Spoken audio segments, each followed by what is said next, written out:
Man, how have I not seen Alien yet? I don't know. How did it take me over 20 years to finally watch one of the most beloved and popular horror sci-fi movies, not only from the 70s, but like of all time, straight up. Alien spawned a huge series that crossed over into another series, right? We got Alien, Aliens, Alien 3, Alien versus Predator. What else do we have? Alien like Reborn or some shit like that. Like they've had a Prometheus or whatever. A ton of different Alien movies, and I had never seen any of them. I haven't seen any of the Predator movies either. So, needless to say, finally sat down and watched Alien from 1979. And I mean, this movie is critically acclaimed out the wazoo. As I stated, it's one of the most popular sci-fi movies ever. And for good reason. It was amazing. It was fantastic.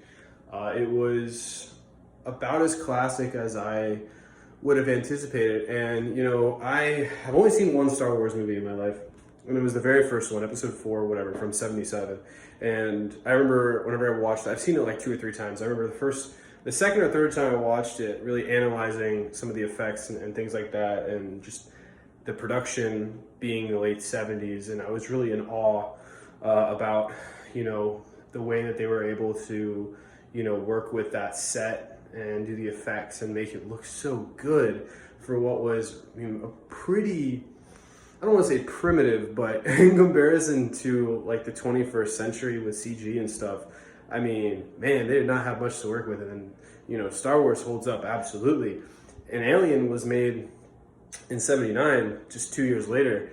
And I mean, Alien looks every bit as good. Now, Alien is by no means a low budget film. I think its budget was over 10 million, but I mean, this thing looks awesome.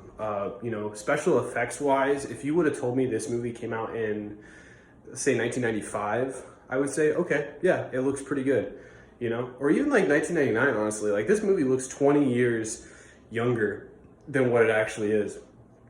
And I commend that altogether. Yeah, needless to say, this movie is a classic for a reason.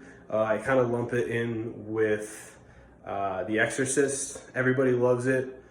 I liked it a lot. Certainly is considered a classic. I really like the characters. Obviously, we have Sigourney Weaver. She is the main character. She ended up appearing in most of the sequels. She did a fantastic job. We also have, you know, our token black guy, who was pretty cool. We had another woman who, she was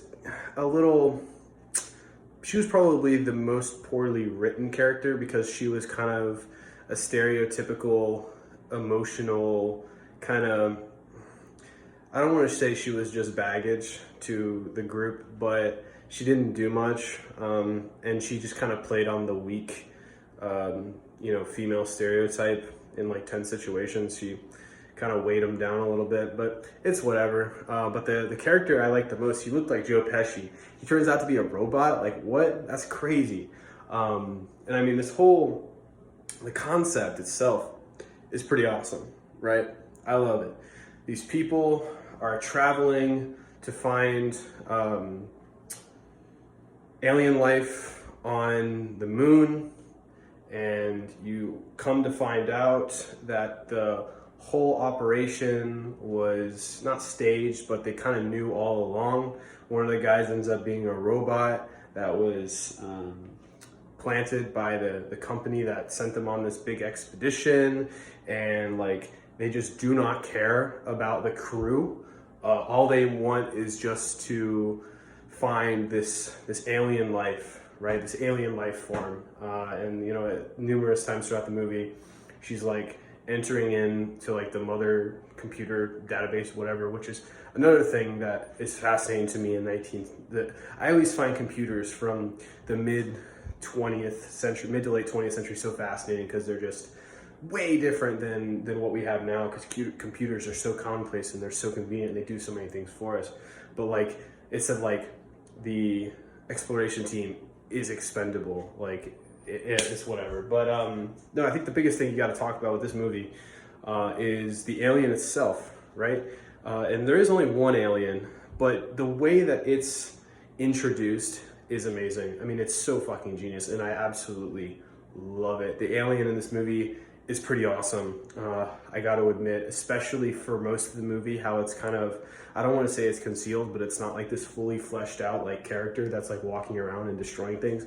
They keep it, I don't want to say hidden, but they don't, it's not really out in the open, and they do a good job of like utilizing some of the dark and, you know, more, I don't want to say hidden again, but you know, they find a way to kind of,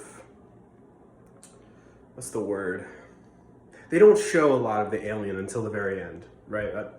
I don't know why I couldn't reverberate that, but whatever. These are just rambles, so there's not any script or whatever. If I actually came up with a legitimate bullet point script, I could be way more complicated, or not complicated, but way more organized. But I don't really give a shit. The way that the alien's introduced is awesome, though. How it attacks his fucking like astronaut suit, and then they bring him in, and it's like attached to his fucking head, and then it disappears, and he's like, oh, okay, he's fine. They're eating, whatever. And then that infamous scene, which I had known about as a horror fan, because this is, you know, it's a horror film, so a lot of horror fans love it, know about it, clearly.